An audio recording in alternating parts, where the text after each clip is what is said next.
Deep in the heart of the Andes, hidden among mist-shrouded peaks and sprawling stone ruins, lies the legacy of an empire so advanced, so mysterious, that even today, its secrets defy explanation. The Inca Empire, once the largest in pre-Columbian America, built cities without wheels, roads without horses, and monuments that align with the stars with uncanny precision. Yet for all their achievements, much of their story remains locked in silence, whispered only through the stones they left behind. What if I told you that beneath the surface of what we think we know, there are 25 hidden truths about this civilization that could rewrite history as we understand it? Picture this, a society that mastered agriculture on impossible slopes, engineered water systems more sophisticated than those of medieval Europe, and governed millions without a written language. How did they do it? The answers lie scattered across mountains and valleys, encoded in ruins and artifacts that still puzzle archaeologists. From the haunting beauty of Machu Picchu to the enigmatic knots of their quipu records, the Incas left behind clues, not just about how they lived, but about what they knew. Secrets about lost technologies, celestial connections, and even whispers of a knowledge so profound, it vanished almost overnight with the arrival of the Spanish conquistadors. This is more than just a journey into the past. It's an invitation to uncover the untold chapters of a civilization that defied limits. Over the next 25 revelations, we'll peel back layers of mystery, from their baffling construction techniques to the untold purpose of their most sacred sites. Why did they build with stones so perfectly fitted that not even a blade of grass can slip between them? What hidden messages might still be waiting in the patterns of their textiles or the alignment of their temples? Stick with me, because by the end of this exploration, you'll see the Inca Empire, and perhaps history itself, in a whole new light. The truth is out there, buried in the shadows of the Andes, and it's time to bring it into the open. Deep beneath the emerald canopies of the Amazon and high within the jagged cliffs of the Andes, one of history's greatest treasure hunts remains unsolved: the vanished gold of the Inca Empire. When Spanish conquistadors stormed into the heart of the empire in the 16th century, they were blinded by tales of unimaginable wealth, temples sheathed in gold, life-sized statues of pure metal, and even gardens where cornstalks and flowers were crafted from precious ore. Yet when they seized Cusco, the imperial capital, they found only a fraction of what they expected. Where did it all go? The answer may lie in a desperate act of defiance. As the Spanish closed in, the Inca ruler Atahualpa was captured and held for ransom. He promised to fill an entire room with gold and another twice over with silver in exchange for his freedom. For months, caravans of treasures flowed in from across the empire until the Spanish, fearing his influence, executed him anyway. But here's the twist: some historians believe the Incas, realizing the betrayal, diverted much of their remaining wealth into the wilderness. Local legends speak of last-minute escapes, secret tunnels, and even entire armies of porters vanishing into the mountains with the empire's riches. Could massive stashes still be hidden in remote valleys or beneath forgotten temples? The myth of El Dorado, the legendary Golden City, may have roots in this very mystery. Spanish accounts describe a ruler who coated himself in gold dust during ceremonies, a ritual that grew, exaggerated over time, into tales of a metropolis dripping with wealth. But modern researchers suggest a different interpretation. El Dorado wasn't a single city, but a metaphor for the Incas' brilliant strategy of dispersal. They didn't hide their gold in one place, they scattered it, knowing the Spanish could never seize what they couldn't find. Even today, expeditions scour the jungles and highlands for clues. In 2015, a team using LiDAR technology uncovered strange geometric shapes in the remote Peruvian Amazon. Could these be lost ruins guarding treasure? Others explore underwater caverns near Lake Titicaca, where folklore claims golden offerings were tossed to the gods, but the truth might be even more intriguing. Some scholars argue the real treasure wasn't the gold itself, but the knowledge of how the Incas mined and worked it without modern tools. Their metallurgy was so advanced, Spanish chroniclers mistook their alloys for pure gold. Perhaps the greatest secret isn't where the gold went, but how it was made. Of all the mysteries the Inca left behind, perhaps none is more visually stunning than their stonework, monumental blocks carved and placed with such precision. They seem to defy the very laws of physics. Take Sacsayhuaman, the massive fortress overlooking Cusco. Its walls are built from stones weighing up to 200 tons, some standing taller than a two-story building. Yet these colossal blocks fit together so seamlessly, you couldn't slip a sheet of paper between them. No mortar, no gaps, just perfect alignment. How did a civilization without iron tools, without the wheel, achieve something even modern engineers struggle to replicate? One theory points to their unparalleled understanding of geology. The Incas didn't just cut stones, they selected rocks with natural crystalline structures that could interlock under pressure, almost like a three-dimensional puzzle. Workers likely used harder stones like quartzite to pound and shape the blocks, then polished the surfaces with sand and water until they slid into place with eerie smoothness. But here's what's even more fascinating. Some researchers believe the Incas softened the stone itself. Ancient legends speak of a plant-based liquid that could dissolve rock, allowing artisans to mold it like clay. While no such substance has been found, Spanish chronicles describe seeing workers apply mysterious herbal mixtures to boulders, mixtures that modern science still can't fully explain. Then there's the question of transportation. How did they move these megaton stones across rugged mountains without beasts of burden or wheeled carts? The answer might lie in their mastery of physics. Archaeologists have found traces of ramps, rollers, and even intricate systems of ropes and counterweights. But the Incas also seemed to harness the landscape itself, using natural slopes and waterways to guide the stones into position. At Ollantaytambo, for example, giant granite slabs were quarried from a mountainside 6 miles away, then dragged across a river and up a steep valley, a feat that would challenge today's machinery. The purpose behind this precision goes beyond practicality. Many Inca structures align with celestial events, solstices, equinoxes, even specific constellations. The zigzagging walls of Sacsayhuaman, for instance, mirror the Milky Way as it appears during certain festivals. This suggests their stonework wasn't just engineering, it was a language, a way of merging earth and sky. And perhaps that's the greatest secret of all. The Incas didn't just build walls, they encoded their understanding of the universe into stone, leaving behind a message we're still learning to read. High above the Urubamba River, shrouded in clouds and clinging to a mountain ridge like a stairway to the heavens, Machu Picchu stands as the Inca Empire's most iconic and enigmatic legacy. For over a century, scholars have wrestled with one burning question. Why was this architectural masterpiece built in such an inaccessible location, and what was its true purpose?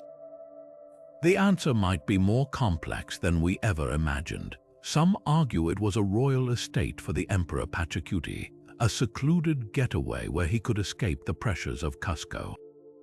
The presence of luxurious residences, ornate fountains, and meticulously terraced gardens supports this theory. But here's the catch: Machu Picchu's design goes far beyond mere opulence. At its heart lies the Intihuatana stone, a precision-carved granite pillar that functions as a celestial clock. During the solstices, sunlight strikes the stone at angles so exact it casts no shadow, a feat that required advanced astronomical knowledge. Could this have been a temple where the Inca communed with their sun god, Inti? Then there's the puzzle of its alignment. Key structures throughout the site mirror the positions of constellations sacred to the Inca, like the llama, which they believed watched over their herds. The Temple of the Three Windows frames the sunrise during the winter solstice, flooding the chamber with golden light in a display that feels nothing short of divine. Even the city's layout echoes the contours of the surrounding mountains, as if the builders were weaving the landscape itself into their cosmology. But perhaps the most compelling clue lies in its location. Perched between the Andes and the Amazon, Machu Picchu sits at the crossroads of two worlds, a place where the Inca could harness the spiritual power of both. Recent archaeological discoveries reveal networks of hidden pathways leading to sacred springs and caves, suggesting pilgrims may have journeyed here for rituals. And let's not overlook its strategic value. With sheer cliffs on three sides and a single narrow entrance, it was nearly impregnable. Was it a fortress, a shrine, or both? The truth might be all of the above. Machu Picchu wasn't just a place, it was a living symbol of the Incas' bond between earth and sky, a secret so profound, even its stones seem to whisper mysteries we've yet to decipher. The more we study this wonder, the clearer it becomes. Machu Picchu was never meant to serve just one purpose. It was a mirror reflecting the Incas' entire worldview, where royalty, religion, and science intertwined in stone. And that's what makes it truly timeless. Among the most baffling relics of the Inca Empire are the quipus, clusters of knotted strings that dangle like forgotten puppets, their stories silenced by time. At first glance, these twisted cords seem simple, even primitive, but recent breakthroughs suggest they may hold the keys to a lost language, one that could rewrite our understanding of pre-Columbian history. Unlike any writing system in the ancient world, quipus recorded information not with ink or carvings, but through an intricate code of knots, colors, and positions, a binary system centuries before computers. Spanish chroniclers wrote with awe about how Inca administrators tracked vast inventories of grain, livestock, and weapons using nothing but these strands. Each knot's placement, size, and even the direction of its twist conveyed specific numbers, allowing the empire to govern 10 million people across thousands of miles without a single sheet of parchment. But here's where the mystery deepens. Some quipus don't follow numerical patterns at all. Their knots cluster in ways that defy accounting, leading scholars to suspect they encoded something far richer: stories, laws, even poetry. Imagine an entire epic like the Odyssey, not written on papyrus but tied into cotton threads. The challenge: the Incas guarded their quipu masters closely, and most were destroyed or lost after the Spanish conquest. Today, only about 600 survive, many tucked away in museum vaults. But modern technology is peeling back the layers. In 2017, researchers using advanced imaging discovered that some knots contain subtle variations in tension, almost like punctuation. Others noticed that the colors of the cords match specific dyes from sacred plants, hinting at symbolic meanings. One groundbreaking theory suggests quipus weren't just records. They were tactile maps where the length and texture of strings represented geographical features like rivers or mountains. Perhaps the most tantalizing clue comes from a remote Andean village where elders still practice a form of knot-based storytelling, passing down histories through strings as their ancestors did. Could this oral tradition preserve fragments of the original quipu language? The answer may lie in the strings themselves, waiting for the right hands to untangle their secrets. Every knot tied by an Inca bureaucrat wasn't just data, it was a whisper across centuries, a reminder that some codes aren't broken, they're felt. Hidden deep in the shadows of the Andes lies one of the most startling medical secrets of the ancient world: Inca skull surgery so advanced it defies everything we thought we knew about prehistoric medicine. Archaeologists have uncovered hundreds of skulls with perfectly drilled holes, some as wide as a teacup, evidence of a procedure called trepanation. But here's what will shock you: many of these patients didn't just survive the operation, they thrived, living for years afterward with their wounds fully healed. How did a civilization without metal scalpels or modern sterilization achieve what would have been a death sentence in medieval Europe? The Incas performed trepanation for reasons both practical and profound. Some skulls show fractures from battle or ritual combat, suggesting surgeons removed bone fragments to relieve pressure on the brain. Others bear no visible trauma, hinting at spiritual motives, perhaps releasing evil spirits believed to cause seizures or madness. The tools they used were astonishingly precise: obsidian blades sharper than modern steel, bronze toomey knives for cutting, and even cactus spines threaded with human hair for suturing wounds. But the real genius lay in their technique. Unlike crude European attempts that often pierce the brain, Inca surgeons scraped away bone layer by layer, stopping just before the delicate membrane beneath. What's even more remarkable is their success rate. Studies of excavated skulls reveal that over 80% of patients survived long-term, with some undergoing multiple procedures. Compare that to 19th century America, where trepanation had a mortality rate near 100% until antiseptics were introduced. The Incas likely used natural anesthetics like coca leaves or potent herbal brews, but their greatest advantage might have been sheer practice. Healers passed down knowledge through generations, refining methods through trial and error.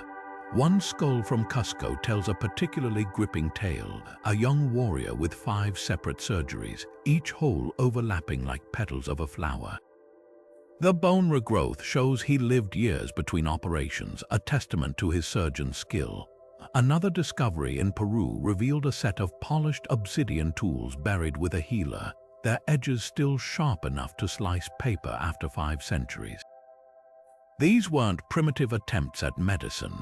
They were the work of master surgeons operating at a level Europe wouldn't reach for another 1,000 years.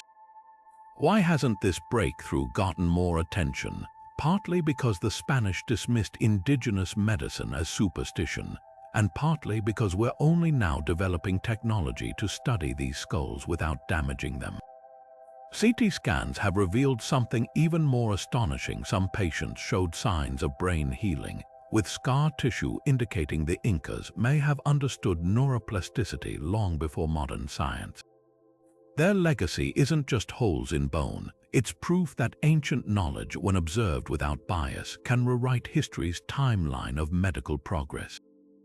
Stretching across the arid plains of southern Peru, the Nazca lines have long been one of archaeology's greatest enigmas, giant geoglyphs so vast they can only be fully seen from the sky. But what if these mysterious designs, created centuries before the Inca Empire rose to power, held a hidden connection to the rulers of Cusco? The idea might seem far-fetched, but mounting evidence suggests the Inca not only knew of these ancient markings but may have integrated them into their own cosmological worldview. The Nazca culture flourished between 200 BC and 600 CE, vanishing long before the Incas' ascent. Yet intriguing clues hint at a possible continuity.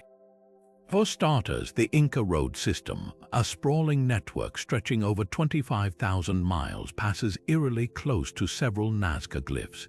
These weren't random pathways. The Inca planned their roads with meticulous precision, often aligning them with sacred landmarks. Could they have deliberately routed their highways to incorporate these pre-existing designs? Then there's the shared reverence for mountains and water. The Nazca lines frequently depict animals like hummingbirds and spiders, creatures tied to rain and fertility in Andean mythology, themes central to Inca religion. Even more striking, some Nazca geoglyphs form perfect alignments with solstice sunrises, much like Inca temples. At the desert's edge, researchers have discovered Inca-era pottery and offerings near the lines, suggesting ceremonial visits. Was this a case of one civilization inheriting another's sacred landscape? The most compelling evidence lies in the myths themselves. Inca origin stories speak of their ancestors emerging from the earth at a place called Pacaratambo, a location some scholars believe could correspond to the Nazca region. Oral traditions passed down in nearby villages tell of sky gods who left messages on the ground, a possible reference to the lines. And let's not forget the quipus. If the Inca could encode complex data in knots, is it so hard to imagine they decoded the Nazca glyphs as a form of ancestral communication? Of course, skeptics argue the connection is circumstantial, that the Inca simply stumbled upon the lines without understanding them. But consider this, the Nazca Desert wasn't empty when the Inca arrived.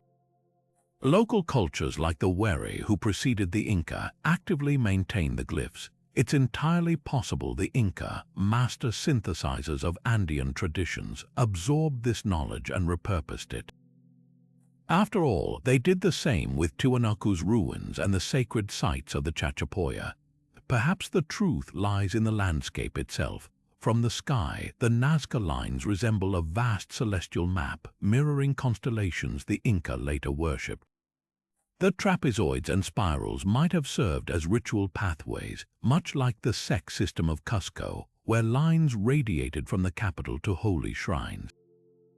In the end, whether the Inca inherited the lines or reinvented them, one thing is clear: these desert drawings were more than art. They were a bridge between worlds, and the Inca, builders of empires and seekers of cosmic order, knew how to walk it.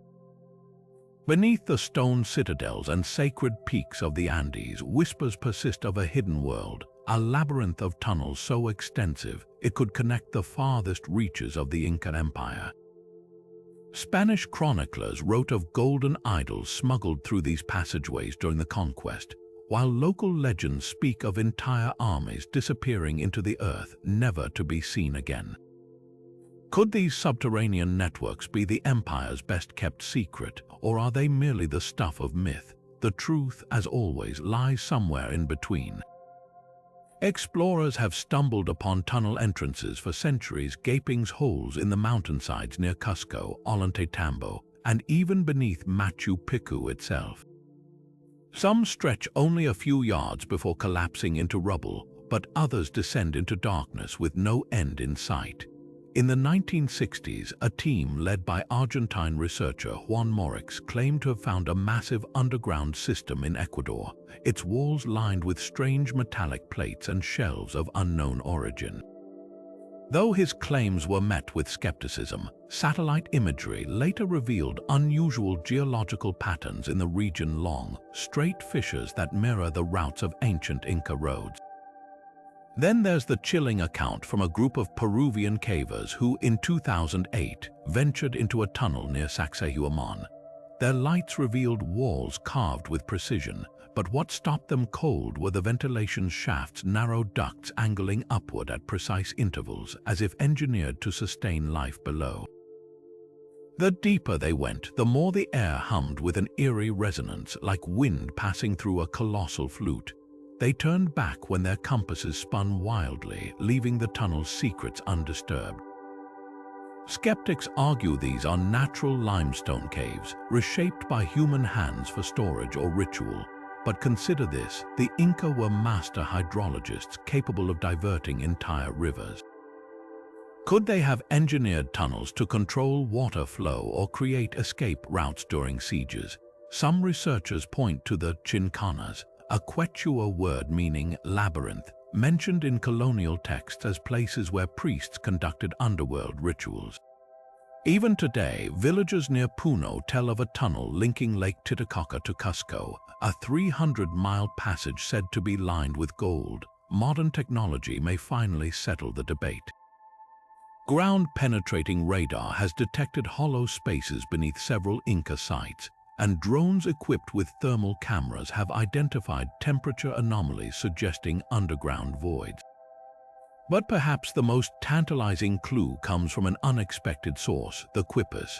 A recently analyzed set of knots corresponds eerily to the layouts of known tunnels, as if the Inca left behind a three-dimensional map. Whether these passages held treasure, served as sacred pathways, or simply channeled water, one thing is clear: the Incas didn't just build upward toward the heavens. They dug deep, carving secrets into the very bones of the Andes. It's one of history's most puzzling contradictions. The Inca Empire, builders of 25,000 miles of flawless roads, creators of monuments that defy modern engineering, yet they never used the wheel for transportation. How could a civilization capable of moving 200-ton stones across mountains overlook such a transformative invention? The answer lies not in what they didn't know, but in what they knew all too well. Their world was shaped by slopes so steep, ravines so deep that wheels would have been useless. Imagine trying to roll a cart up a 60-degree incline covered in loose gravel, or down a narrow mountain path where one slip could send your cargo tumbling into the abyss. The Inca didn't reject the wheel because they were primitive, they rejected it because their terrain demanded something better.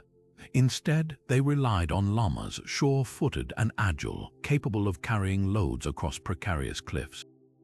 For heavier items, they engineered an ingenious system of log rollers and ramps, techniques still visible in the grooves worn into stone roads near quarries. But here's the twist. Archaeological evidence confirms they did understand the wheel's principle. Excavations have uncovered small wheeled toys buried with noble children, proving the concept wasn't foreign to them. It simply wasn't practical. Cultural priorities played an equally decisive role. The Inca didn't just build roads to move goods, they built them to unite an empire. Their highways were sacred pathways designed for processions of priests and soldiers, not merchants hauling carts. Speed and efficiency took a backseat to ceremony and control. A wheeled vehicle might have carried more, but it couldn't navigate the staircases woven into their roads or the rope bridges spanning dizzying gorges. And let's not forget the ultimate deterrent. The Spanish did bring wagons during their invasion, only to abandon them within weeks, resorting to Inca-style foot travel when their wheels snapped in the rugged highlands.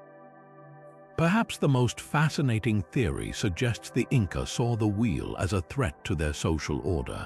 Their economy thrived on collective labor, the mitre system where every citizen contributed muscle power to state projects. Introducing wheeled transport might have undermined this communal spirit, replacing shared effort with individual gain. In the end, the missing wheel wasn't an oversight. It was a choice, one that reveals how brilliantly the Inca adapted to their environment, turning supposed limitations into strengths. Their roads didn't need wheels. They needed feet, faith, and a vision of empire etched not in ruts but in stone. High on the icy peaks of the Andes, where the air is too thin for most living things, the Incas left behind guardians of their deepest beliefs. Mummies so perfectly preserved, their skin still clings to their bones centuries later. These weren't just bodies, they were living bridges between worlds, carefully wrapped in textiles and entombed with offerings of gold, coca leaves, and even live sacrifices. But disturb them, local legends warn, and you risk unleashing a curse far older than any Spanish conquistador's sword. Take the chilling case of the Juanita mummy, a young girl sacrificed atop Mount Ampoto in the 15th century. When archaeologists uncovered her in 1995, they marveled at her intact braids and frozen expression until a series of bizarre accidents plagued the expedition. One researcher developed a sudden, unexplained fever. Another tumbled down a slope moments after touching her burial bundle. Coincidence, perhaps, but the Aymara people, descendants of the Inca, have long spoken of apus, mountain spirits who punish those who violate sacred ground. To them, Juanita wasn't a relic, she was a messenger, and her rest had been disrupted. The science behind these mummies is just as startling as the folklore. Without the harsh desert conditions of Egypt, the Incas achieved preservation through a mix of extreme cold and ritual precision. Victims of Capacocha, the empire's most sacred sacrifices, were given chicha beer laced with sedatives before being left to freeze in the death sleep atop volcanoes. The cold dehydrated their tissues while the thin air prevented bacterial decay. The result, bodies so lifelike their fingernails still gleam under museum lights. Yet the true power of these mummies lay in their role as living artifacts. Unlike Egyptian pharaohs hidden away in tombs, Inca mummies remained active participants in society. They were paraded through Cusco during festivals, fed maize beer, and consulted for advice through priestly interpreters. Spanish chroniclers wrote of encountering these Malquis ancestral mummies, seated on thrones in sun temples, dressed in fresh robes as if they'd never died. To the Inca, death wasn't an end, it was a change of state, and these preserved beings were still rulers, still parents, still woven into the fabric of daily life. Modern discoveries only deepen the mystery. In 2015, hikers near Lima stumbled upon a bundle protruding from melting ice inside, a mummy with hands raised defensively, as if fending off an unseen attacker. Forensic analysis revealed something even stranger. The body showed signs of tuberculosis, a disease introduced by Europeans. Had this person been sacrificed to appease the new plague? Or was their death a desperate attempt to stop the unseen invasion? The answers may lie in the thousands of mummies still hidden in the permafrost, waiting for the ice to release them. Whether you believe in curses or not, one truth is inescapable: these mummies were never meant to be museum pieces. They were keepers of vows, witnesses to empire, and now silent accusers of the modern world's hunger for treasure over truth. The real curse isn't supernatural, it's the erasure of their stories, the disruption of their sacred silence, and that's a reckoning no amount of gold can undo. To the Inca, coca wasn't just a plant. It was a divine gift threaded through every layer of their civilization, from the heavens to the battlefield. Ancient legends say the god Inti, the sun himself, wept tears of compassion for humanity's suffering, and where those tears touched the earth, coca bushes sprouted as a sacred remedy. Priests burned its leaves as offerings during solar eclipses, warriors chewed them for endurance before combat, and laborers tucked wads into their cheeks to silence hunger during marathon construction projects. But this green gold held secrets far beyond its stimulant properties. Archaeologists have uncovered coca buried with mummies, its leaves arranged in intricate patterns mirroring constellations, suggesting the Inca saw it as a bridge between the physical and spiritual worlds. The science behind its effects is startlingly precise. Coca leaves contain alkaloids that numb pain, suppress hunger, and boost oxygen absorption, a literal lifesaver in the thin air of the Andes. Spanish invaders were baffled by Inca porters who could sprint up mountains carrying 100-pound loads without rest. What they didn't realize was that these workers were metabolizing coca's compounds like living energy bars, their bodies converting its nutrients into fuel. Even today, Andean miners perform feats of endurance that defy modern physiology, chewing coca during shifts that would hospitalize outsiders with altitude sickness. But the plant's true power lay in its ritual role. During Capacocha ceremonies, chosen children were given coca tea before their sacrificial journey, easing their fears as they ascended icy peaks. Shamans used it to induce trances, believing its essence helped them commune with apus, the mountain spirits. Yet the Spanish, threatened by its cultural significance, branded it the devil's leaf and outlawed its use until they realized their silver mines collapsed without coca-fueled laborers. The hypocrisy was blatant. The church condemned coca as heresy while profiting from its forced distribution to enslaved workers. Modern controversies echo this duality. Coca remains central to indigenous identity, its leaves exchanged in greetings and used in healing rituals. But its derivative cocaine has sparked a global war on drugs that often targets the very communities who revere the plant in its natural form. In Peru and Bolivia, politicians wave coca leaves during speeches as a symbol of resistance, while abroad, the same plant is demonized. The irony: it takes hundreds of pounds of coca to produce a single gram of cocaine, a fact obscured by sensationalism. Some Andean farmers now lead movements for coca sobrana, advocating its legal use in teas, medicines, and even sustainable cosmetics, a return to the Inca's holistic vision. Perhaps the most profound legacy lies in the chemistry lab studying coca's untapped potential. Its leaves contain proteins that could combat malnutrition, and early trials suggest compounds might treat altitude sickness better than synthetic drugs. The Inca knew this intuitively, prescribing coca for everything from stomach ailments to childbirth. Their wisdom challenges us to separate a sacred plant from the chaos of geopolitics, to see coca not as a commodity or a threat, but as the Inca did. A leaf that fed empires, soothed gods, and whispered secrets we're only beginning to understand. In the heart of Cusco, behind walls once sheathed in 700 pounds of solid gold, stood the Coricancha, the Inca's most sacred temple, home to a wonder so dazzling, Spanish conquistadors doubted their own eyes. Chronicles describe a garden unlike any other, where golden cornstalks towered over life-sized llamas, butterflies, and serpents, all crafted from hammered metal so lifelike, petals seemed to tremble in the breeze. This wasn't mere decoration, it was a mirror of the empire itself, where every plant and creature held spiritual significance. The maze symbolized sustenance, the jaguar embodied power, and the serpent whispered wisdom, each statue a thread in the Inca's cosmic tapestry. When Francisco Pizarro's men stormed the temple in 1533, they expected riches but weren't prepared for the surreal sight of an entire ecosystem frozen in gold. Soldiers hacked apart the garden within weeks, melting sacred icons into ingots to fund their wars. Yet fragments survived, a handful of golden corn cobs, hidden by priests or overlooked in the chaos, resurfaced centuries later. One, now displayed in Lima's Museo Oro del Peru, still bears the delicate texture of husks, each kernel painstakingly shaped to reflect the Andean staple crop.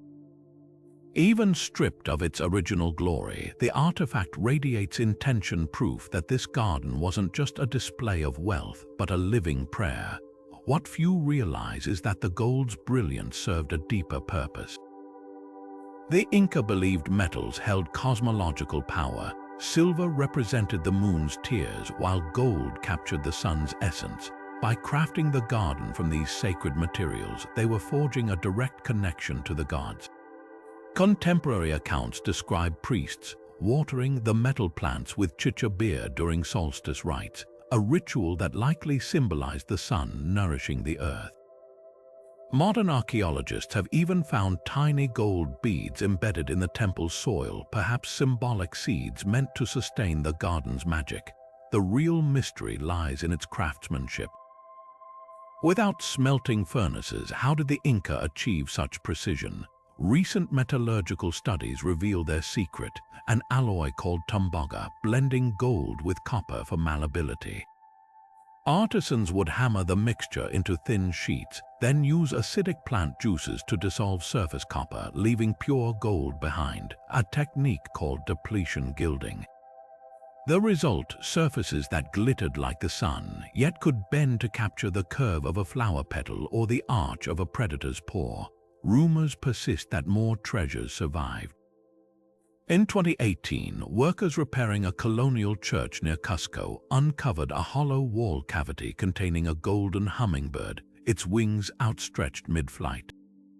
Was it smuggled out before the looting or part of a second, hidden garden?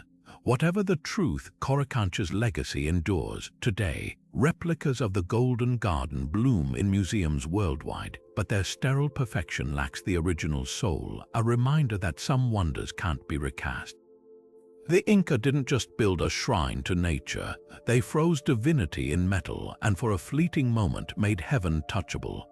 High in the cloud forests of Peru, where jagged peaks give way to tangled jungle, the last free Inca rulers made their final stand against an empire determined to erase them. Vitcos and Vilcabamba, twin capitals of the Neo-Inca state, became sanctuaries for those fleeing Spanish conquest, places where the old gods still ruled and golden statues stood untouched by European hands.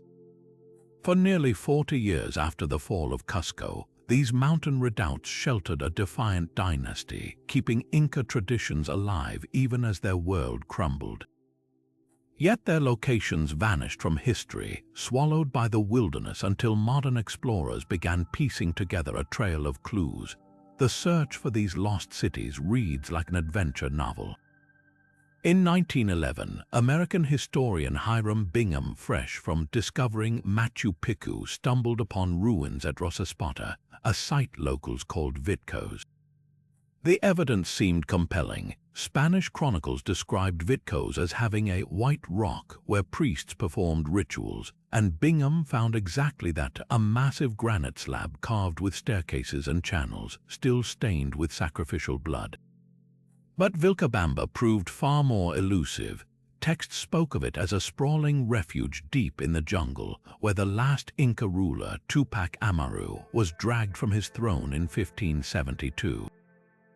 For centuries, explorers hacked through vines searching for the lost city of the Incas, mistaking other ruins for their prize. Then, in 1964, a team led by explorer Jean Savoy uncovered Espiritu Pampa, a jungle-cloaked complex so overgrown trees sprouted from the walls.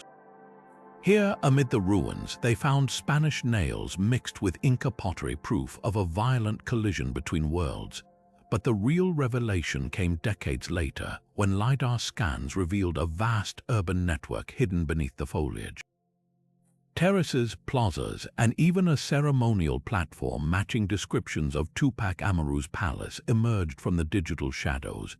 The scale stunned archaeologists. This wasn't just a hideout. It was a full-fledged capital, a phoenix rising from the ashes of empire. What makes these sites so haunting isn't just their isolation, it's the stories etched into their stones. At Vitco's, carvings on the white rock depict constellations visible during the winter solstice, suggesting it doubled as an astronomical observatory. In Vilcabamba, excavations uncovered makeshift forges where smiths recycled Spanish swords into traditional tumi knives, a silent rebellion against colonial rule. Even the terrain tells a tale of resistance. The Inca chose locations accessible only via narrow passes where a handful of warriors could hold off armies. When the Spanish finally breached Vilcabamba, they found empty streets and smoldering storehouses. The inhabitants had fled deeper into the jungle, taking their secrets with them. Today, these ruins whisper of a civilization that refused to die. Walk the trails to Vitco's at dawn, and you might hear the ghostly echo of a shell trumpet calling nobles to council. In Espiritu Pampa's plaza, the imprints of ritual fires still darken the stones where priests once read omens in the smoke. The Neo-Inca state may have fallen, but its legacy lingers in the resilience of these sites, places where history doesn't just sleep, it waits. Above the sacred peaks of the Andes, where thin air sharpens the stars to diamond brilliance, the Inca read the night sky not as a map but as a mirror. Their temples didn't just point to the heavens, they echoed them with stones placed to reflect constellations they believed governed life on Earth. Among these celestial guides, one pattern held special power: Orion's belt, known to the Inca as the Three Hearthstones, a trio of stars they saw as the cosmic foundation of their world. At Machu Picchu, the Intihuatana stone's shadow vanishes during the equinoxes, but its true secret emerges at night. Archaeoastronomers discovered that when standing at this pillar during December solstice, the three stars of Orion's belt align perfectly with three specially placed windows in the Temple of the Condor. This wasn't coincidence. The Inca revered Orion as the celestial counterpart to their most sacred earthly trinity: the Condor sky, Puma earth, and Serpent underworld. By mirroring Orion in stone, they created a portal where these realms could commune. The connection runs deeper than alignment. Quechua oral traditions describe Orion's stars as the eyes of Viracocha, the creator god who shaped the world from Lake Titicaca's waters. During the rainy season, when Orion dominates the Andean sky, priests would track its movement to predict crop cycles, interpreting shifts in brightness as divine messages. At the Temple of Rakchai, walls carved with star maps show Orion surrounded by zigzag lines, now believed to represent lightning, a sign of Viracocha's approval when it struck nearby peaks. But the most startling evidence comes from Cusco itself. Spanish chronicler Garcilaso de la Vega wrote of golden tablets in the Coricancha depicting constellations, their positions matching modern star charts with eerie accuracy. When researchers superimposed these records onto satellite images of Inca sites, they found something extraordinary. The layout of Cusco's central plazas mirrors Orion's belt, with the Coricancha standing in for the brightest star, Alnitak. Even more compelling, the sex system, a network of ritual pathways radiating from Cusco aligns with Orion's rising and setting points during key festivals. Why this obsession with three humble stars? The answer lies in the Incas' understanding of balance. Just as Orion's belt appears poised between the hunter's shoulders, the Inca saw their empire as a bridge between opposing forces: sun and moon, mountain and jungle, life and death. Their temples weren't just observatories, they were tuning forks resonating with celestial harmony. When the Spanish smashed the golden sky tablets, they didn't just destroy art. They shattered a cosmic conversation millennia in the making, one we're only now learning to hear again. Towering over Cusco like the jagged teeth of some primordial beast, the walls of Sacsayhuaman defy explanation, not just in how they were built, but why. This sprawling complex of zigzagging ramparts, some reaching nearly 60 feet tall, has been called everything from an impregnable fortress to an open-air cathedral. But look closer at those sawtooth patterns carved from stone blocks heavier than school buses, and you'll realize the truth is far more fascinating. These walls weren't just functional, they were a language speaking in geometry and shadow to anyone who knew how to listen. Start with the military theory. Spanish chroniclers, shaken by the bloodshed they witnessed here during the Inca Rebellion of 1536, described Sacsayhuaman as a citadel. Its three-tiered zigzags create deadly choke points where defenders could rain boulders and spears on attackers from multiple angles. The stonework itself is a defensive masterpiece. Each block's irregular shape means no single weak point could collapse the entire wall. Yet skeptics point out the site lacks key features of a true fortress. No food stores, no barracks, and its so-called gateways are barely wide enough for one person to squeeze through sideways. If this was a military stronghold, why build it like a stone crossword puzzle? Then there's the celestial hypothesis. During the June solstice, the setting sun strikes the zigzags at an angle that casts shadows in perfect step formations, mirroring the constellation Chincana, the Andean cross. Quechua elders still speak of the walls as Ilapa, the lightning bolt, a sacred symbol of the god Ilapa who controlled rain and fertility. Archaeologists have discovered hidden channels in the stones that funnel rainwater into ritual basins during storms, as if the walls themselves were harvesting divine energy. The deeper you dig, the clearer it becomes. Sacsayhuaman wasn't just built to withstand siege engines, it was engineered to catch lightning in stone. But the most compelling clue lies underground. Recent ground-penetrating radar revealed a network of tunnels beneath the complex, some aligned with the zigzags above. Spanish accounts mention priests disappearing into these passages during ceremonies, emerging hours later with prophecies. Local legends tell of a hidden hall called the Golden Enclosure, where mummified rulers sat surrounded by celestial maps.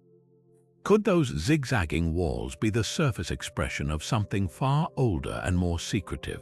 A three-dimensional model of the Inca cosmos, with the tunnels representing the underworld and the peaks mirroring the stars. The answer might be all of the above. For the Inca, boundaries between war and worship didn't exist as we understand them. A wall could be both shield and altar, its strength coming not just from stone but from the rituals performed upon it. When invaders finally breached Sacsayhuaman's defenses, they didn't just conquer a fortress, they severed a living connection between earth and sky. The stones remain silent witnesses to a world where architecture wasn't just built. It was breathed into being. When Spanish conquistadors toppled the Inca Empire, they believed they had erased its people from history, but modern science tells a different story. Hidden within the DNA of millions across the Andes, whispers of the Inca legacy endure, coded into the very cells of their descendants. Recent genetic studies reveal a startling truth. Nearly 40% of people in parts of Peru, Bolivia, and Ecuador carry distinct markers linking them directly to the rulers of Cusco. These aren't just statistical anomalies, they're living proof of an unbroken biological thread stretching back to Pachacuti and Atahualpa. Take the case of the Quipu people, a remote community tucked high in Peru's Cordillera Vilcanota. For centuries, they were thought to be mere mountain herders until geneticists discovered their DNA contained the highest concentration of imperial Inca markers ever recorded. Their isolation had preserved something extraordinary, not just bloodlines but traditions. Quipu elders still perform ceremonies with uncanny parallels to rituals described in Spanish chronicles, from offerings to mountain spirits to the precise weaving patterns in their textiles. One woman in her 90s, when shown a 16th-century sketch of an Inca noble, startled researchers by identifying the clan symbols on his tunic as those of her own family. But the real revelation lies in how these genes adapted. Scientists studying high-altitude populations found mutations in their Inca-descended subjects that boost red blood cell production, a literal biological advantage for surviving the thin Andean air. Some researchers believe this trait, passed down over 500 years, explains why modern Quechua miners can work at 18,000 feet without oxygen tanks, while outsiders gasp for breath. It's as if the empire engineered its people for the mountains long before the word genetics existed. Colonialism tried to sever these connections. Spanish priests burned quipus and banned Quechua, while diseases like smallpox decimated communities. Yet in the genes of a child selling potatoes at a Cusco market today, you'll find mitochondrial DNA sequences matching those of Inca mummies. In the blood of a Bolivian dancer spinning in a solstice festival, there's a Y chromosome that can be traced back to pre-conquest nobility. The conquistadors wrote history books claiming the Inca vanished, but our cells remember what paper tried to forget. This genetic persistence intersects with cultural survival in powerful ways. In the town of Ollantaytambo, where Inca stonework still frames the plaza, a 2018 study found over 60% of residents shared DNA markers with skeletal remains from nearby royal tombs. Many unknowingly carried family names corrupted from original Quechua terms, quisp descending from Q hispicae, shining, Mater from Imaita, unique. Their genomes told stories their grandparents had been forbidden to speak, of earth priests, goldsmiths, and runners who once relayed messages across the empire. The most poignant evidence comes from Lima's slums, where migrants from the Andes have formed tight-knit communities. Geneticists working there discovered something unexpected. Despite centuries of mixing, certain Inca haplogroups appear at nearly the same frequency as in remote mountain villages.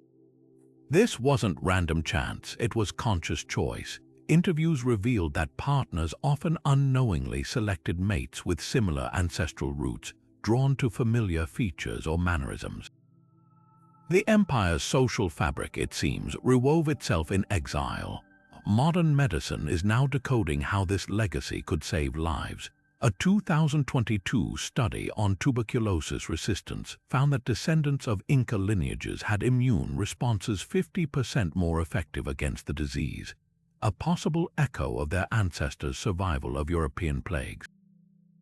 Meanwhile, ethnobotanists collaborate with Quechua healers, realizing their plant knowledge, preserved through generations, often aligns with bioactive compounds now used in cancer drugs.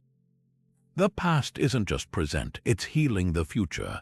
To walk the Andes today is to witness a living palimpsest. A farmer chewing coca leaves carries the same John variant that fueled his forebears building Machu Picchu. A weaver's fingers move in patterns her great-great-grandmother learned before the Spanish came. The conquerors thought they could erase an empire by melting its gold and burning its records, but they failed to account for the most resilient archive of all, the human body itself, where the Inca quietly inscribed their story in strands of DNA, waiting for science to read it aloud. Spanning dizzying gorges where one misstep could mean 1,000-foot plunge, the Incas' fiber bridges were feats of engineering so audacious they left Spanish conquistadors trembling in their boots. Picture a swaying walkway woven entirely from mountain grass, wide enough for just one person, yet strong enough to support an entire army, or so the chronicles claim. These weren't just crossings, they were lifelines stitching together an empire across some of Earth's most treacherous terrain, and the most astonishing part. One still stands today, rebuilt each year using techniques unchanged since the 15th century. The Quipu Bridge, stretching 118 feet over the Apurimac River, is the last of its kind. Every June, 4 Quechua communities gather to renew it in a ritual that blends engineering with spirituality. For 3 days, men braid iku grass into Quipu ropes, their hands moving in rhythms passed down since Pachacuti's reign, while women prepare feasts to honor Pachamama, the Earth Mother. Then comes the heart-stopping moment. Builders crawl spider-like along the old bridge's skeletal cables, unraveling the frayed strands even as the structure groans beneath them. Without harnesses or safety nets, they weave the new ropes in midair, their knots mirroring constellations the Inca once navigated by.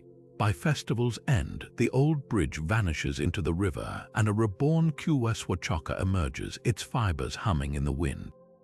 What makes these bridges so revolutionary isn't just their strength, it's their intelligence. Spanish engineers accustomed to stone arches couldn't fathom how grass could endure mountain storms and marching troops. The secret lay in the Incas' understanding of tension. Unlike rigid European designs, these suspension bridges flexed with the wind, absorbing shocks that would shatter stone. Each cable contained up to 50 smaller ropes, individually replaceable, a modular system centuries ahead of its time. When overloaded, the bridges sagged visibly, warning travelers to space out. Modern testing reveals the fibers actually strengthen when slightly damp, a quirk the Inca likely discovered through trial and error, but the real magic was in their maintenance. The empire stationed Chocasayas bridge-keeping clans at every crossing, tasked with constant repairs. Some bridges lasted decades, thanks to this meticulous care, until the Spanish, dismissing them as primitive, replaced them with stone spans that promptly collapsed in earthquakes. Only Quipu survived, preserved not by accident, but because remote locations shielded it from colonial progress. Today, engineers study these bridges for disaster-proof designs. NASA even consulted the weaving techniques for potential space tether concepts. Yet for the Quechua, Quipu isn't a relic, it's a covenant. As one elder told researchers while retying a knot, this bridge isn't made of grass. It's made of promises. Every twisted strand carries the weight of generations who refused to let their world unravel. The Spanish burned countless bridges, but they couldn't sever the thread between past and present, one that still holds strong, strung across the void like a lifeline to history itself. Among the glittering courts of Cusco, where gold-clad nobles plotted politics beneath murals of celestial gods, a linguistic secret echoed behind closed doors, a language so sacred, Spanish chroniclers called it the whisper of the demons. This wasn't Quechua, the empire's common tongue, but Kalahuaya or Puquina, cryptic dialects reserved for rulers, priests, and healers. Imagine a world where your very words could mark you as royalty or rebel, where knowledge wasn't just power, it was a guarded currency, spoken in codes woven tighter than the finest quipu knots. The clues surface in colonial accounts. When interrogating Inca nobles about gold vaults, Spanish friars noticed odd inconsistencies, subjects switching mid-sentence into unfamiliar syllables, their lips forming sounds like Sichixi and Q Hermi that left translators baffled.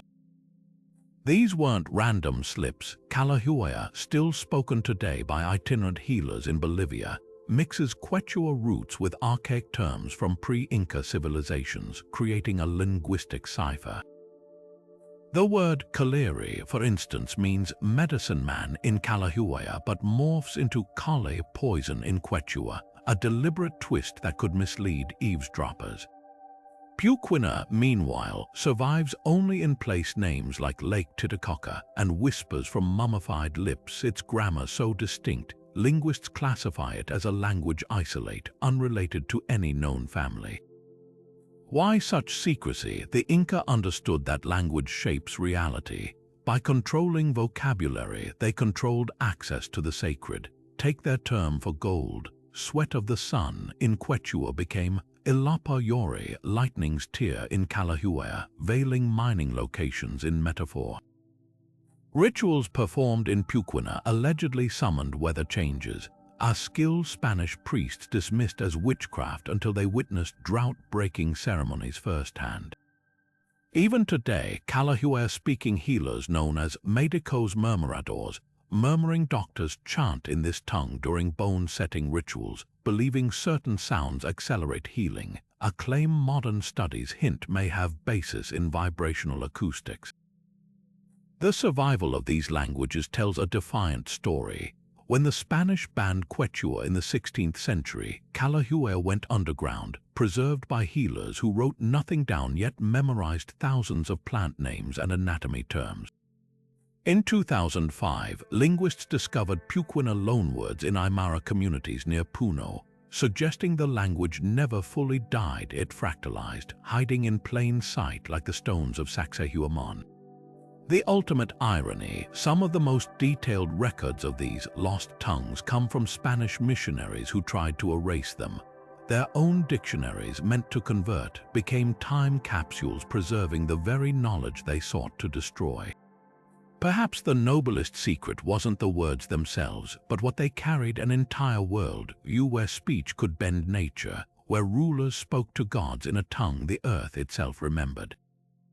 When the last pure Puquina speaker likely died in the 18th century, the language didn't vanish.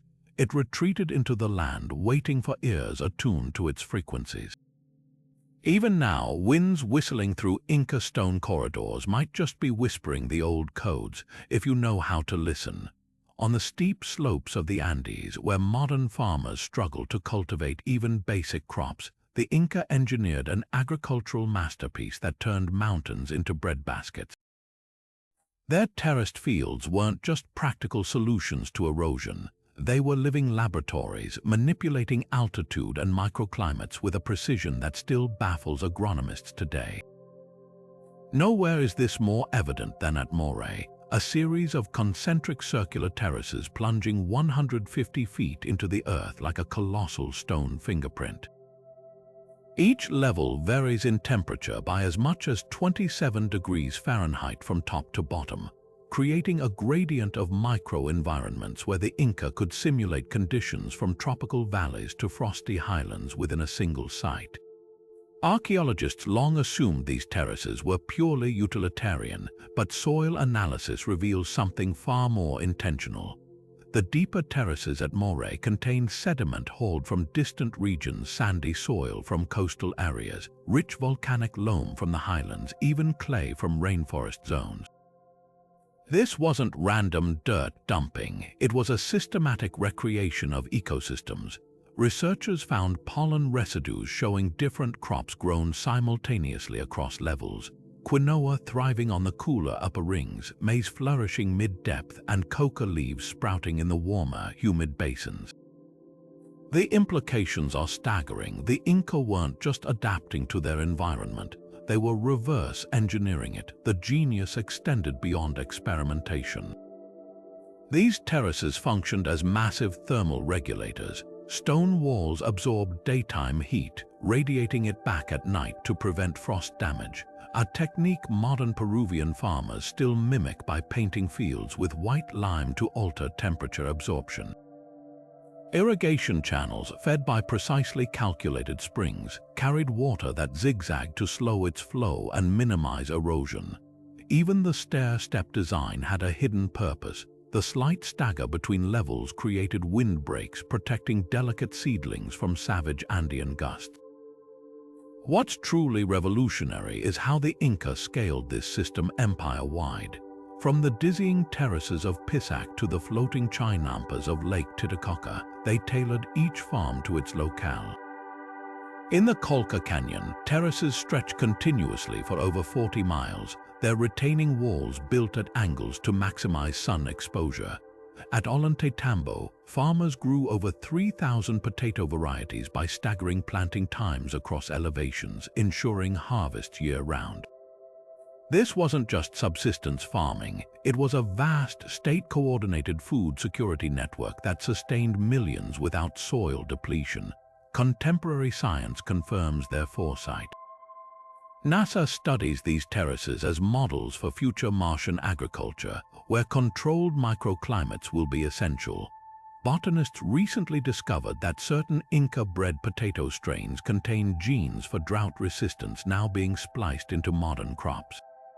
Even their pest control methods, intercropping aromatic herbs to repel insects, are being revived as organic alternatives to pesticides.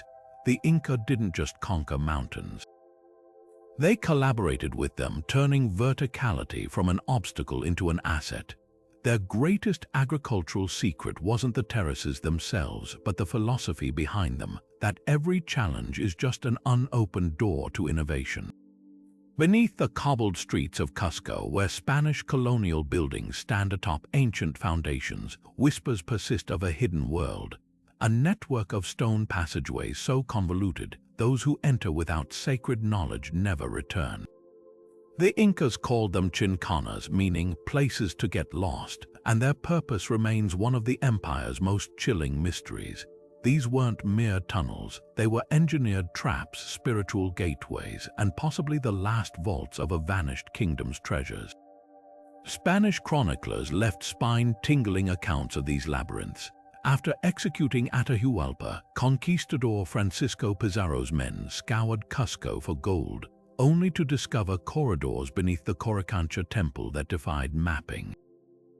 Soldiers who ventured in reported hearing distant flute music and the rush of unseen water, their torches flickering out without warning. Some emerged days later, babbling of doors that slid shut behind them and walls that seemed to breathe.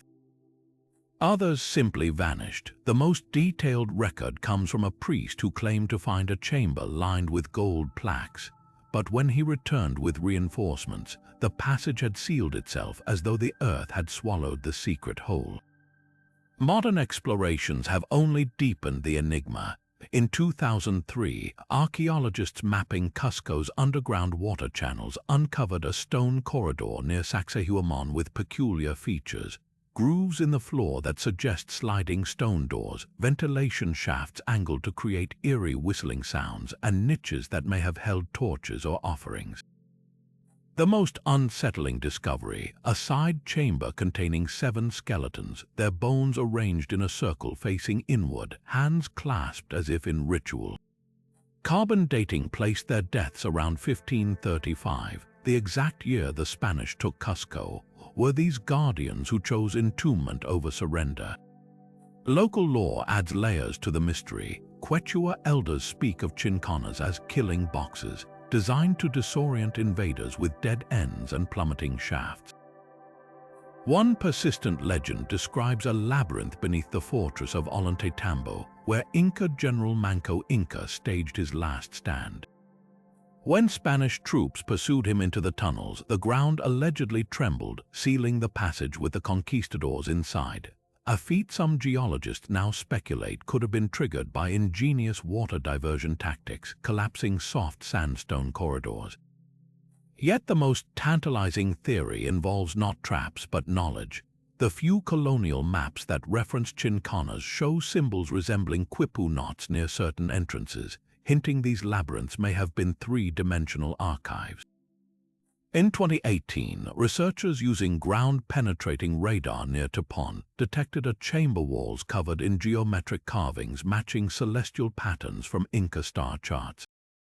Could the winding paths have served as initiation trials where priests navigated by starlight to reach hidden repositories of wisdom? The truth may lie scattered across the Andes. Farmers near Puno still report finding stone corridors beneath their fields, while hikers in the Vilcabamba Range occasionally stumble upon staircases descending into cliff faces. One thing is certain, the Inca didn't build these labyrinths out of fear. They crafted them as final defenses of a world, where earth and cosmos intertwined, where getting lost wasn't an accident but a sacred transformation. To step into a chinkana wasn't just to risk death, it was to confront the empire's last unbroken code. For centuries, historians puzzled over what seemed like an impossible contradiction. How could the mighty Inca Empire, builders of sprawling cities and masterful road systems, leave behind no written records? Unlike the Maya with their hieroglyphs or the Egyptians with their papyrus scrolls, the Inca appeared to govern their vast territories without pen or parchment. But dismissing them as illiterate misses the profound sophistication of how they encoded knowledge. Their system wasn't absent, it was alternative, weaving memory into the very fabric of their world through voice, thread, and ritual. Consider the quipu, those enigmatic knotted strings once dismissed as mere accounting tools. Recent research reveals their complexity rivals modern binary code. Each knot's position, color, and even the direction of its twist could represent numerical data, from census figures to grain stores. But some quipus defy numerical patterns entirely. Take the enigmatic quipu UR006. Housed in a Berlin museum, its knots cluster in irregular sequences, with variations in chord tension that suggest poetic meter or musical notation. Anthropologist Sabine Heil theorizes these may encode narratives with specific colors representing syllables in Quechua, turning each chord into a tactile epic. Imagine Homer's Odyssey not penned on parchment but tied in cotton, waiting for fingers to trace its story. Oral traditions formed the living counterpart to these physical records. The Inca trained quipucamayocs, memory specialists who could recite genealogies, laws, and histories verbatim after hearing them just once. Spanish chronicler Bernabé Cobo described witnesses who delivered speeches lasting hours without faltering, their words paced to match the rhythms of quipu knots. This wasn't mere rote repetition. It was a performance art where tone, gesture, and even the pauses between syllables carried meaning. In the highland village of Chinchero, elders still practice harowe, a call and response chanting style that likely preserves fragments of these ancient recitations. The absence of conventional writing also served a strategic purpose. In an empire spanning thousands of miles where dialects varied from valley to valley, standardized text could have been divisive. Instead, the Inca wielded symbols that transcended language barriers, the zigzag walls of Sacsayhuaman representing lightning, the steps of Moray's terraces echoing the agricultural calendar. Even their road system functioned as a spatial document, with milestones carved with glyphs intelligible to any traveler, regardless of their native tongue.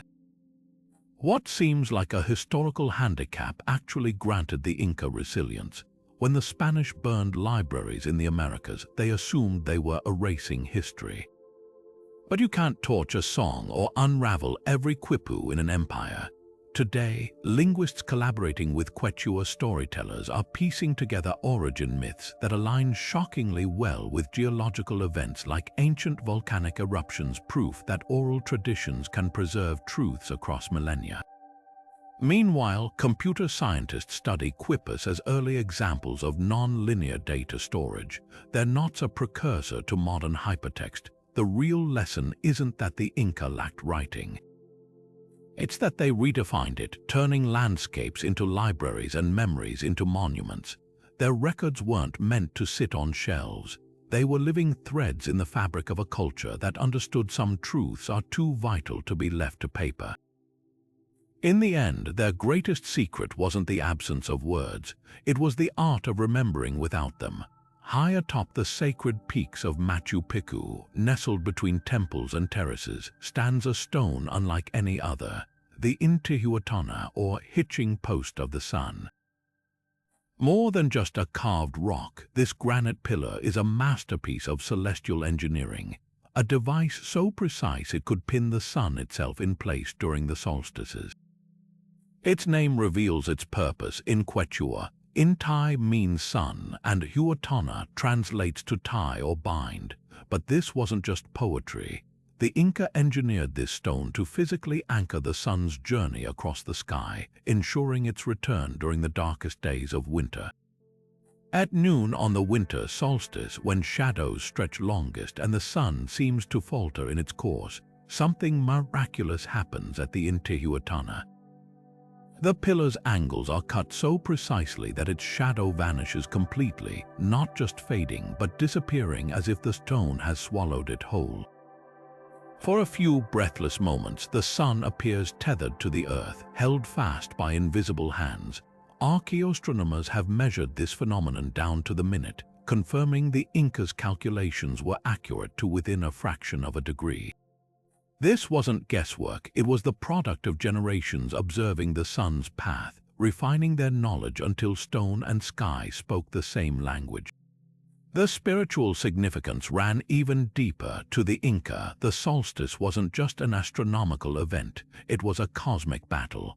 They believed the sun god Inti grew weary during the winter, his light threatened by the forces of darkness. By tying the sun with the Intihuatana, priests performed a sacred act of renewal, coaxing Inti back to strength. Spanish chroniclers recorded ceremonies where nobles poured chicha beer over the stone while chanting, the liquid channeled into grooves that mirrored the sun's rays. Modern researchers discovered these grooves align with the summer solstice sunrise, suggesting the stone also functioned as a solar fountain, capturing the first light in liquid gold. But the real genius lies in the stone's adaptability. Unlike fixed calendars, the Intihuatana could be recalibrated. Slight adjustments to the observer's position accounted for atmospheric refraction, the bending of sunlight at high altitudes that slightly shift solar positions. This meant the stone remained accurate across centuries, a living clock immune to the drift that plagues even modern systems. Nearby, a secondary stone with a concave depression likely held water, creating a mirror to observe the sun's reflection, an ancient backup system for cloudy days. The tragedy: most Intihuatana stones were destroyed by the Spanish, who viewed them as idols. Only a handful survive, their scars a silent testament to colonial violence. Yet at Machu Picchu, hidden by the site's remote location, one endures. To touch it today is to feel the ghost of a civilization that didn't just watch the stars. They danced with them, weaving time itself into the bones of the earth. The Intihuatana doesn't just mark the hours, it whispers the Incas' deepest truth, that heaven and earth were never truly separate, just waiting to be bridged by hands bold enough to reach. Stretching over 25,000 miles across some of the most unforgiving terrain on Earth, the Quipu, or Royal Road, was the spine of the Inca Empire, a feat of engineering that made Rome's famous highways look like mere footpaths by comparison. Imagine a network so vast it connected ocean shores to snow-capped peaks, weaving through deserts, jungles, and vertiginous mountain passes with a precision that still baffles modern engineers. But this wasn't just about getting from point A to point B. The Inca designed their roads as living arteries, pulsing with messengers, troops, and sacred processions that bound their empire together against impossible odds. What set these roads apart wasn't just their scale, but their adaptability. While Roman roads relied on rigid, straight-line designs, the Quipu danced with the landscape. In steep mountains, staircases were carved directly into cliff faces, their steps uneven to match natural human strides. Across deserts, roads lined with crushed seashells reflected sunlight, keeping surfaces cool underfoot. And in the cloud forests, elevated causeways of packed clay prevented flooding, their surfaces cambered to shed rainwater like the shells of tortoises. The most breathtaking sections clung to sheer drops, supported by cantilevered stone shelves that seemed to defy gravity. Spanish chronicler Pedro Cieza de Leon wrote of crossing a gorge on a road no wider than a man's foot, where one misstep meant plunging into the abyss below where no bottom could be seen. Yet these precarious paths were meticulously maintained by teams of laborers who repaired damage within hours, using stones fitted so tightly, not even earthquakes could dislodge them. At the heart of this system were the Chasquis relay runners who could carry messages 1,500 miles in under 2 weeks, faster than any horse-mounted courier in Europe. Stationed every 6 miles in small stone huts called tambos, these athletes sprinted at altitudes that leave modern climbers gasping, passing quipu-coded messages like a baton in a cosmic relay race. Each runner would take the cargo, be it a verbal command, a knotted quipu, or even fresh seafood for the emperor's table, and bolt toward the next station, blowing on a conch shell to announce his approach. The system was so efficient, legend claims the Inca in Cusco dined on fish caught that same morning off the Pacific coast, a distance of 200 miles. Modern recreations proved it possible. In 2012, a team of athletes retracing the Chasqui route managed the fish run in just 26 hours. But the Quipu Nyan's true brilliance lay in its dual purpose. These roads weren't just transportation routes, they were sacred threads in the Inca's cosmic tapestry. Along the routes, way stations marked celestial alignments, solstice sunrises, equinox shadows transforming the landscape into a giant observatory. At Huánuco Pampa, a major crossroads, archaeologists found a sunken plaza where the roads converged like spokes on a wheel, its edges notched to track the sun's movement. Meanwhile, suspension bridges woven from mountain grass, some spanning longer than Roman aqueducts, were ritually rebuilt each year in ceremonies honoring Pachamama, the Earth Mother. The Spanish, for all their technological arrogance, were humbled by these roads. Cavalrymen found their horses' hooves shattered on the stone steps, while wheeled wagons, the pride of European logistics, proved useless on the staircases and narrow causeways.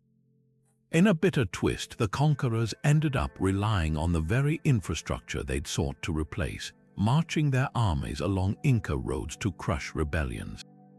Today, less than a quarter of the Quipu Nyan survives, its stones looted for churches or buried under modern highways.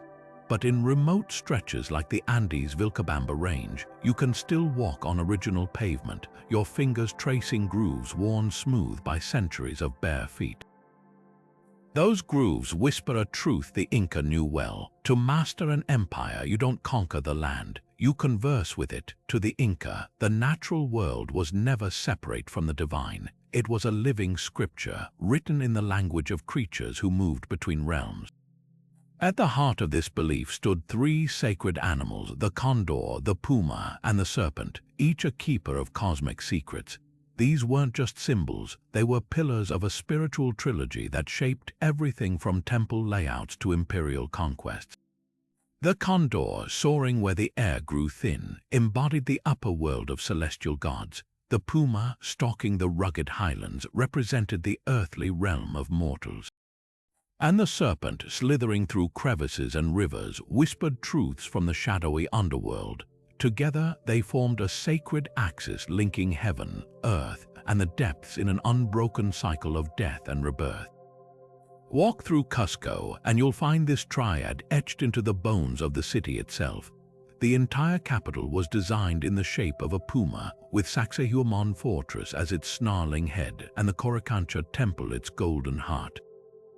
But look closer, the puma's outline isn't solitary. Beneath it, stone channels trace the undulating form of a serpent, while overhead, rooftop carvings of condors spread wings toward the sun. This wasn't mere decoration. The Inca were crafting a 3-dimensional map of existence, where every alleyway and plaza resonated with layered meaning. Even today, during the winter solstice, sunlight strikes Cusco's serpent motifs at an angle that makes them appear to slither, a fleeting illusion of the underworld stirring beneath the city's feet. The condor's role as sky messenger reveals the Inca's genius for blending observation with mysticism. These massive birds, with wingspans stretching 10 feet, were believed to carry prayers to Inti, the sun god.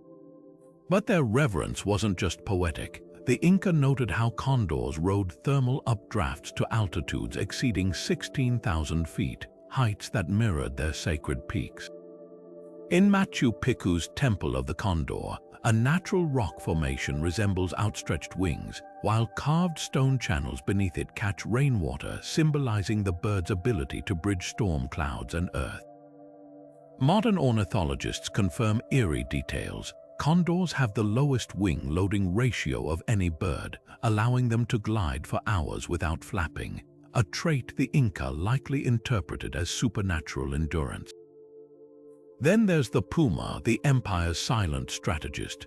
Unlike the jaguar worshipped by other Mesoamerican cultures, the Andean puma thrives in thin mountain air, its tawny coat blending with highland grasses. The Inca saw this adaptability as divine instruction. Their armies moved like pumas, swift, coordinated, striking from improbable angles. At Ollantaytambo, fortress walls incorporate puma-faced stones that glow amber at dusk, their eyes seeming to track movement across the valley. Spanish accounts describe Inca generals wearing puma pelts into battle, not just for intimidation, but to channel the animal's tactical brilliance. A 2021 study even found that pumas in Peru's Manu National Park follow migratory routes nearly identical to ancient Inca roads, proof that empire and ecology were intertwined. But the serpent held the most enigmatic power. Far from representing evil as in Christian iconography, the Amaru serpent was the cycle of life itself, shedding its skin as the earth shed seasons. Inca engineers modeled irrigation canals after serpentine curves, understanding that zigzagging paths reduced erosion. In the Coricancha's inner sanctum, a golden serpent coiled around a staff, its body segmented to mirror the empire's agricultural calendar. Recent excavations at Choqquequirau revealed a terraced waterfall where water cascades over serpent carvings, creating an optical illusion of scales in motion during rainy months. This wasn't art for art's sake, it was hydropolitical theater, demonstrating the Incas' command over the life-giving force of water. What makes this trinity revolutionary is its fluidity. Unlike rigid hierarchies that placed heaven above earth, the Inca saw these realms as permeable. A condor could dive to snatch prey, just as a serpent might climb temple walls. The puma, though grounded, was believed to commune with stars through its reflective eyes. This world view shaped their most radical policies, like granting women rights to property and priesthood, because if the serpent feminine in Quechua cosmology could navigate all worlds, why shouldn't they?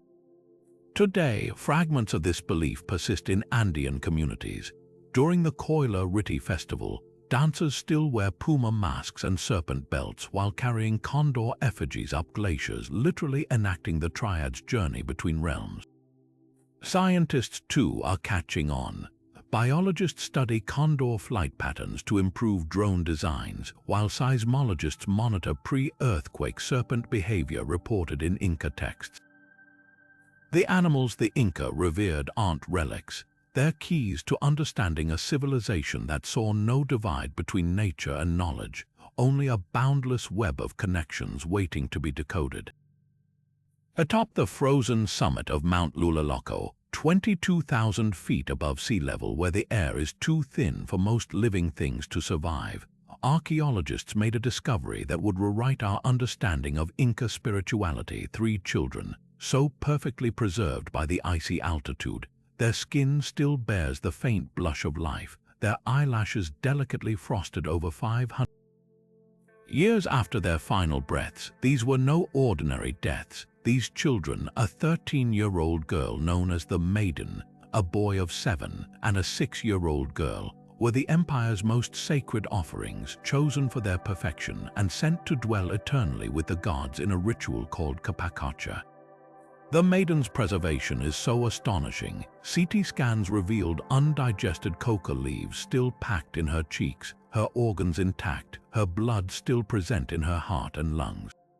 She wears a feathered headdress and a shawl fastened with silver, her face tilted slightly upward as if watching the heavens. The younger girl, nicknamed Lightning Girl for the burn marks on her clothing, sits cross-legged with her tiny hands resting on her knees, while the boy's body shows signs of a final meal rich in alcohol and coca-likely sedatives to ease his passage. These weren't victims, they were divine ambassadors selected from noble families and honored for months before their journey, fed elite diets and dressed in fine textiles woven by the emperor's own eclat weavers. The ritual itself was a cosmic contract between earth and sky. After months of preparation, the children were paraded through Cusco's streets, hailed by crowds as living bridges to the gods. Then, in a procession that could take weeks, they ascended peaks like Lulaloco, the highest sacrificial site ever discovered, accompanied by priests who chanted and played flutes to guide their spirits. At the summit, the children were given chicha beer laced with sedatives before being placed in underground chambers with lavish grave goods, miniature gold statues, shell necklaces from distant oceans, even tiny sandals for their afterlife journey. The cold did the rest, freezing them in a state of suspended animation the Inca believed would carry their prayers directly to Inti, the sun god. Modern science peels back even more layers of this practice. Hair analysis shows the maiden's diet shifted dramatically 12 months before her death, switching from peasant potatoes to elite meals of maize and llama meat, proof of her sacred transition. The boy's hair records his increasing consumption of ayahuasca in his final weeks, likely to induce visions, but the most poignant detail, none of the children struggled. Their relaxed poses and lack of defensive wounds suggest they went willingly into the long sleep, perhaps believing, as their culture taught, that they'd awaken as divine guardians. The ethical storm surrounding these mummies burns as fiercely as the Andean sun. When Argentina's Museo de Arqueologia de Alta Montaña put the maiden on display in 2007, indigenous groups protested, arguing their ancestors were being treated as spectacles rather than honored beings. Quechua elders speak of Ajayu, a spirit that lingers near undisturbed remains, and demand the children be returned to their mountaintop tombs. Scientists counter that studying the mummies reveals invaluable data about Inca health, diet, and even climate conditions 5 centuries ago. The boy's frozen vomit, for instance, contains traces of a rare parasitic infection that maps trade routes. Perhaps the solution lies in the Capacocha's original intent. These children were meant to be intermediaries, their presence on the peaks a perpetual prayer. Now, as climate change melts glaciers and exposes more mummies, their voices echo anew, not as relics of a vanished past, but as witnesses to a civilization that saw no divide between life and death, only a continuum where the most vulnerable could become the most powerful. The true secret of Lulaloco isn't how they died, but how they endure, not as victims, not as specimens, but as frozen stars in the Inca's celestial tapestry, still glimmering with unfinished meaning. Beneath the shimmering surface of Lake Titicaca, where the thin Andean air meets waters so clear they mirror the sky, lies one of the Inca's most sacred mysteries, a submerged time capsule of golden idols, stone temples, and offerings untouched since the day they were plunged into the depths. For centuries, local Aymara fishermen spoke of a lost city beneath the waves, their nets occasionally snagging on strange stone structures. But it wasn't until 2013 that underwater archaeologists confirmed the legend, discovering a ritual complex so pristine, it seemed frozen in the moment of its sacred abandonment. Divers exploring the lake's shallows near the Island of the Sun uncovered a trove of artifacts that align eerily with Inca creation myths. Among the silt and reeds lay miniature llama figurines cast in pure gold, shell necklaces from distant Pacific coasts, and an intact ceramic jar still sealed with a llama fat plug, an offering meant to sustain the gods. Most striking was a carved stone box, its lid depicting Viracocha, the creator deity who, according to legend, emerged from these very waters to bring order to the world. When researchers carefully opened it, they found burnt offerings of rare spondylus shells, their orange hues symbolizing the life-giving power of the sun. These weren't random donations, they were carefully curated messages to the divine, placed exactly where the Inca believed the world began. The underwater sites lay out mirrors descriptions from Spanish chronicler Bernabé Cobo, who wrote of the Inca dropping treasures into the lake during Quipu Ucha ceremonies.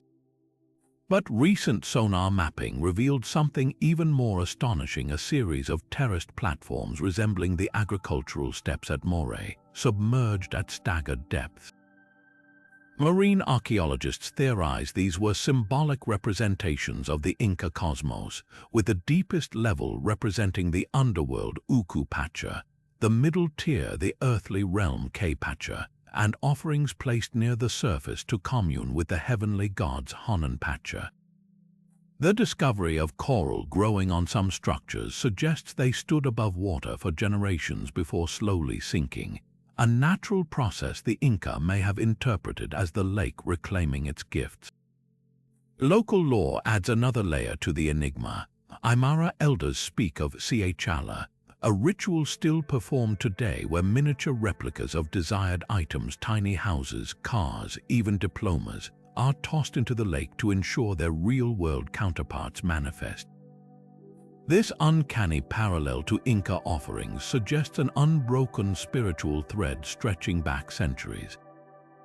Even the lake's unusual buoyancy, with salinity levels allowing swimmers to float effortlessly, takes on mystical significance. Could the Inca have viewed these waters as a literal bridge between the weightless realm of gods and the grounded world of humans?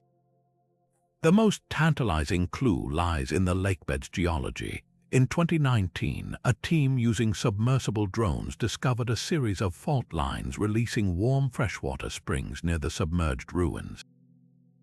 Inca texts describe precisely such springs as pacarinas, portals where divine beings entered our world. Was Lake Titicaca chosen not just for its beauty, but because the Inca recognized it as a geological crossroads where Earth's energy surfaced? Modern scientists confirm these springs host unique microbial life, organisms that thrive in conditions resembling early Earth, a haunting echo of creation myths where life began in primordial waters. As glaciers retreat due to climate change, revealing more shoreline secrets, one thing becomes clear: the Inca didn't just leave behind artifacts in Lake Titicaca. They embedded their origin story in its depths, a liquid archive waiting for the right moment to resurface. Every golden figurine, every shell carefully placed in a stone box, whispers the same truth, that for the Inca, the past was never truly past. It was a living current, flowing just beneath the surface of the present, ready to rise when the world needed reminding of where it all began. From the vanished gold that still beckons treasure hunters to the quipu knots that may hide untranslated epics, the 25 secrets we've uncovered reveal an empire far more sophisticated than history books often portray.